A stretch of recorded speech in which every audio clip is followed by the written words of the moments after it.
Il existe deux façons d'utiliser une banane sur ton pied, et lorsque tu verras ce que cela peut t'apporter, tu voudras l'essayer immédiatement. Dans cette vidéo, je vais te montrer exactement à quoi tu dois faire attention. Pour la première astuce, tu devrais d'abord manger la banane et y n'utiliser que la peau, car tu peux maintenant la placer sous ton pied. Elle présente ici de réels avantages considérables.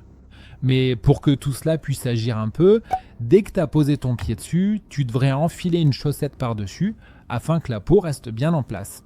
Après environ 1 heure, tu peux retirer la peau de banane de la chaussette. Je vais t'expliquer tout de suite à quoi cela sert. Commençons par la deuxième méthode, car pour celle-ci, tu dois procéder un peu différemment, puisqu'elle a un objectif légèrement différent de la première. Pour cela, tu as également besoin de la banane entière. Mais ici, tu peux aussi utiliser des bananes qui, par exemple, ne sont plus très fraîches et que tu ne mangerais normalement plus. Dans un premier temps, fais une incision, comme tu peux le voir ici avec moi, puis écarte-la légèrement. Car maintenant, à l'étape suivante, nous voulons rendre la banane encore un peu plus molle. Si elle est déjà plus mûre, elle sera bien sûr déjà un peu plus molle et tu pourras peut-être simplement l'écraser. Je dois encore passer un peu avec la fourchette pour la ramollir ici et je l'écrase encore un peu. Car dès que tu as fait cela, tu devrais à nouveau t'occuper de tes pieds, mais cette fois en la passant par-dessus tes orteils. Tu peux parfaitement glisser tes orteils dans cette fente.